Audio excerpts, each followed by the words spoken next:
Hi guys! Welcome back to our channel. So for today's video, I'm gonna tell you what is the good news na sinabi ko dun sa post ko dun sa my Facebook, no? Dami nagtatanong and gusto kong sagutin kung ano yung good news nga. Para sa amin good news, ano?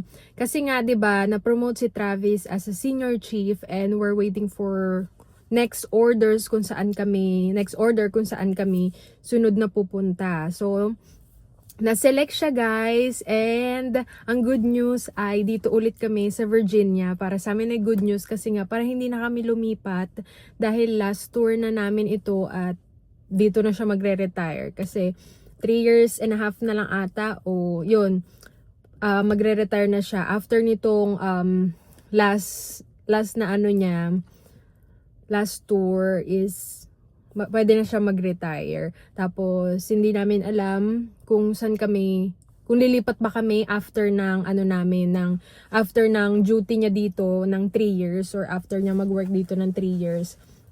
Hindi namin alam kung ano pa mangyayari, 'di ba? So, pero super happy kami and one of our answer prayer na dito kami magi-stay kasi para hindi na kami maglipat-lipat kasi isa 'yun sa mga hassle na, 'di ba nga kapag military family ka is lilipat-lipat na naman kayo, ganun. And syempre dahil nga din sa sitwasyon ni Travis ngayon na kailangan niya pang mag-recover, so parang advantage na rin talaga na dito muna kami while nag-aano pa siya kasi kaka-opera niya pa lang eh. So yun nga, thank you nga pala guys sa mga nag-pray, sa mga nangangamusta sa amin. So, he's doing better na guys. Nagpapagaling na siya eh. Nangaasar na nga rin eh. So, medyo masakit pa rin yung ano niya. Pero, hindi na daw gaano. Kasi naghihilom na yung parang, yung part na ginamit. Yung parang binutas na na part dito sa may hita niya. Kasi doon pinasok yung device. Naghihilom pa din and he's doing better. Happy rin ako kasi na dito pa kami makakapag-stay kasi meron kami mga friends dito, meron kami yung ginagawa naming off-roading, camping, makakapag ganun ulit kami. And meron din kasi si Travis isang channel na alam mo na yung inaano namin kasi para sa mga off-roading namin, ganun. Isang channel na inaano pa rin namin, ginagamit namin yung JT 4x4 off-roading, ganun. Tapos, may work ako dito. Kasi pag lumipat kami is, ayun, maghahanap na naman ako ng work, ano yung magiging sitwasyon namin pag lumipat kami. So, since na dito pa rin kami, is ganun pa rin yung magiging setup namin kay Ellie.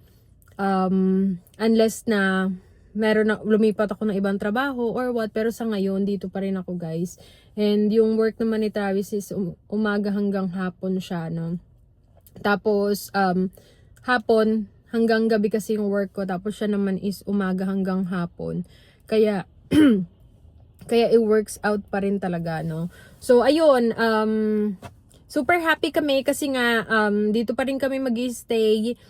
Para hindi na rin namin iisipin, no, yung paglilipat, hindi na rin namin iisipin kung saan kami titira kasi paglilipat ka, maghahanap ka ng uupahan, ng bahay, tapos iniisip din namin kung anong gagawin namin sa bahay na binili namin dito, papaupahan ba namin, ganun. Tapos may iwanan namin yung mga friends namin dito, marami na rin kami naging friends dito guys sa Virginia. And that time nga na sinabi namin na pipili kami ng order, tapos di namin alam kung saan kami pupunta. Nalungkot sila. Syempre, parang family na rin kasi yung touring namin sa kanila, no? So, ayun, parang na rin, lagi kasi namin pinagpe-pray ni Travis every night talaga na please Lord keep us here in Virginia para hindi na kami lumipat dahil last tour na namin to. Tapos ang isipin na lang namin after niyang mag-retire is saan kami titira, kung saan kami bibili ba kami ng bahay or magstay kami dito sa Virginia. Yun yung inaano na, pero feeling ko hindi kami mag-i-stay dito sa Virginia kasi ayaw niya ditong for good, kasi mag-go for good na kami sa isang place kung saan doon na talaga kami titira. Kasi nga, ayun, hindi na siya, wala na siya sa military, magre-retire na siya. So, maghanap na lang siya ng iba pang work after niya mag-retire sa military, ano. So, ayun yung good news na gusto kong sabihin sa inyo, guys. So, hindi po ako buntis. May mga nagsasabi na, ala, baka buntis na si Jessa, no? Baka may kasunod na. So, ayun lang yung ano namin, yung good news. So, maiksing ano lang to, maiksing vlog. So, para sabihin ko lang sa inyo, i-share sa inyo, na hindi po kami alis dito sa pinag-stayan namin. So, yun lang guys. Thank you so much for watching. See you again next time. Bye!